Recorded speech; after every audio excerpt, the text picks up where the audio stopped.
Hello everybody, this is TonTon here, and today I have a brand new figures to review. This is mini action series number 2 Vortex V from Action Toys. I watched this series as a kid and I wish to own a toys, but finally I have to own it at this moment, and I'm really happy to show you what is inside this box and also introduce you guys to this series. Let's get to the review.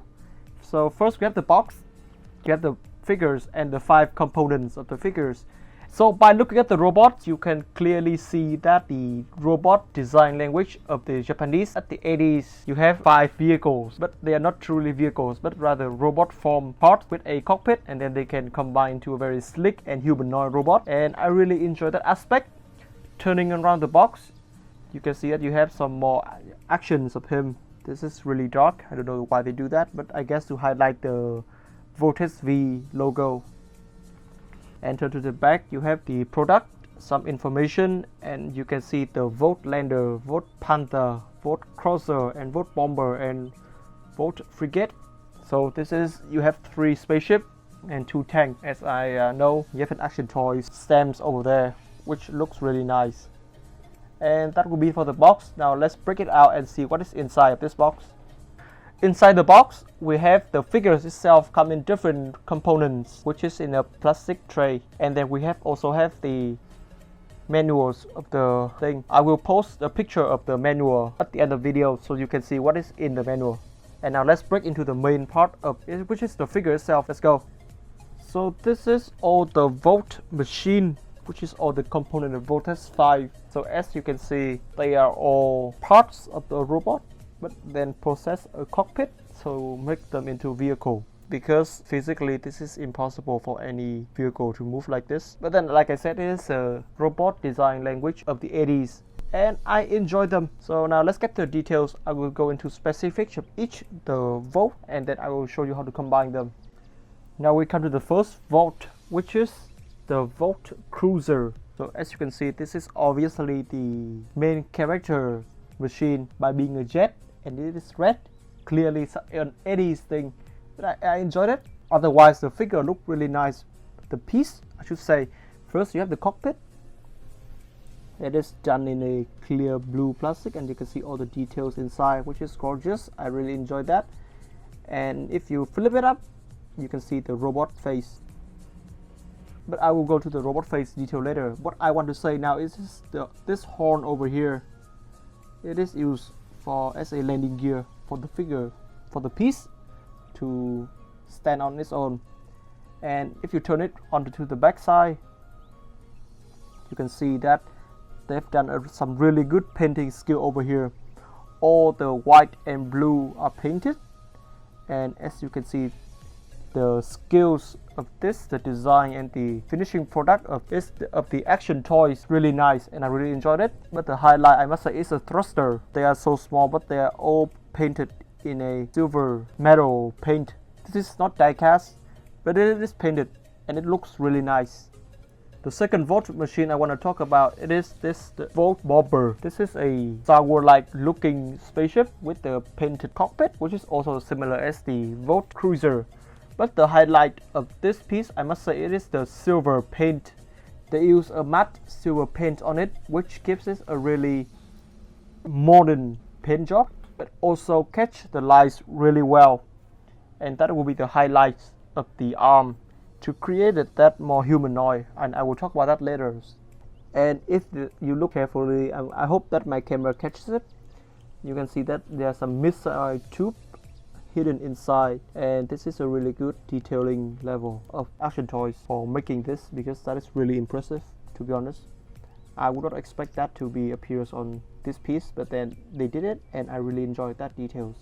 The third Vote I want to look at is the Vote Panzer.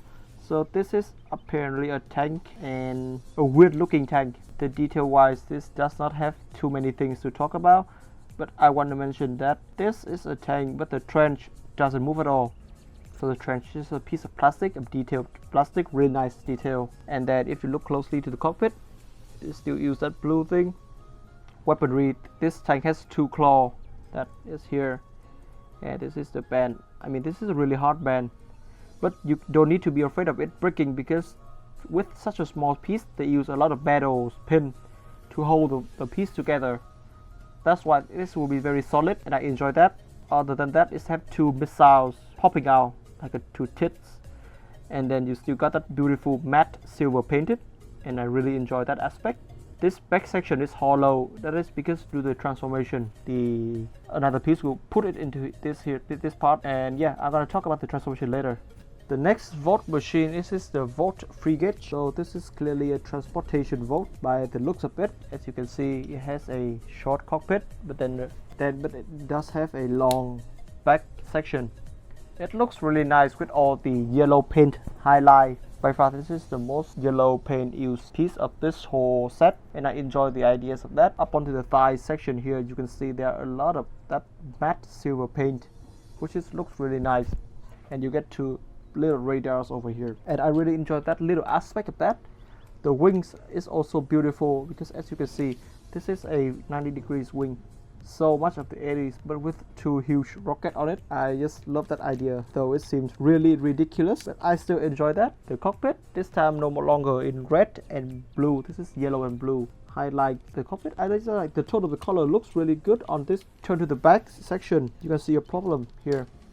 Normally with figures like this, there will be a piece that connected the two legs onto one piece. Like for example, this figure right here. This is the Siege Optimus, the Earthrise one. As you can see, it still uses the concept of the two legs become one piece of the vehicle. But then this does tap in together. But in this situation, there are no piece connecting these two legs. I know that they are aiming for the robot mods, and I understand that this is a very low price piece, so they want to keep it medium. But there is a little bit of change here and there I want to talk about if they're going to improve this version. The final vault machines, this is the vault lander, and I hate this design because I just hate the ideas of a single vehicle but with a bridge that split in half and then turns into the foot of the robot. I hate that, but then this piece is really nice, and I mean, it is the most detailed piece of the whole set, and it has the most amount of gimmicks, and I want to show you each one of them. The first gimmick is the antenna. They're made from a soft plastic, but then do be careful when handling this because it can be broken. Then you have the drill. By opening this hatch here, you got the drill. They're painted in a really nice, beautiful silver, but then do be careful, they're quite sharp, and just don't hurt yourself, please. The wheels are actually fake details. I thought they can roll when I first opened up the box, but then they can't. They just sit there. First here you can see this is thruster for the robot mods to be able to fly. They are molded beautifully, but I wish there are some more paint onto them. That could be more interesting. But then again, I cannot ask too much. But moving upwards, I guess you can see this beautiful thruster paint, just like with the Vault Cruiser. I really enjoy this kind of paint. It just highlights the figures look. And now let's get to transformation. For the Panzer, first I want to fold down the antenna. They will split in half.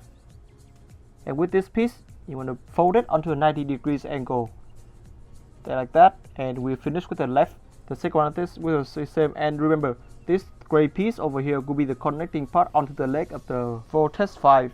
For the Vault Frigate, what I want to do first is to press down the cockpit, press down the radar, and then this is a tricky part here. You want to push this down and rotate it. The second one is the same, and then fold in the wings. And here we have the legs finished. The third is the Vault Panzer. What I want to do now is to bring down this claw arm, push in the cockpit, then bring this outside, and then push it like that. I really enjoy the ideas of having the pinned inside to the figures. It makes the torso section looks neater, and I really enjoy that. It's improved the figures all overall looks. Next we have the Vault Bomber. So what I want to do now first is to fold in this fin here. That is quite tricky. I want to bring that piece all down. Then the plastic sometimes is pretty tight. Bring it all down like that and fold it in just into that. The second one you do the same.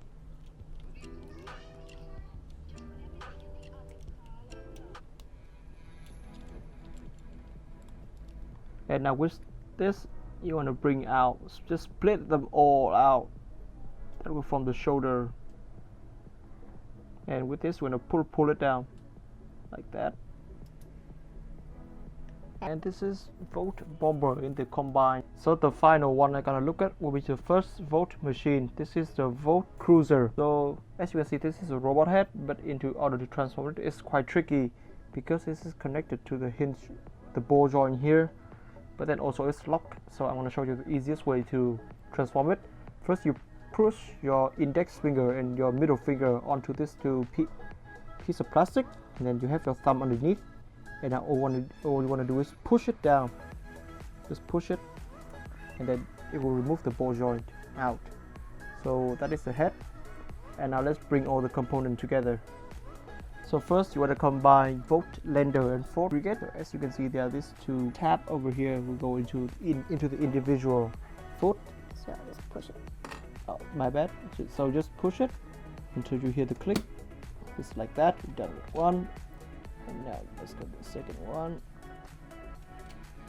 And there we go. There we got the bottom half of the bodies.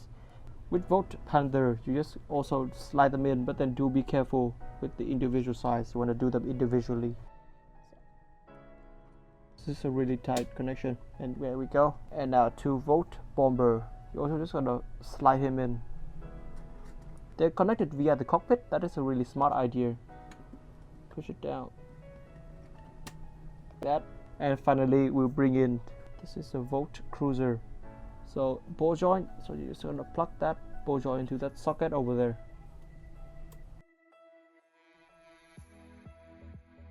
And if you turn around and just flip it back. And yeah, if you notice there's something missing, that will be for the parts forming. Unfortunately, they still exist. We get 3 pairs of hand and a sword, which is the accessories and the only accessories that come with this figure. So now I want to show you the hands individually and just plug them in. So this is Voltes 5 in the robot mode, and I'm gonna say I really enjoy these figures. And the reason for the torso section, the upper arm and the thighs are silver, because it's going to capture the silhouette of a warrior from the old times. You see, they have their parts of the body living unarmed, and by that it captures that strong, that Olympic silhouette.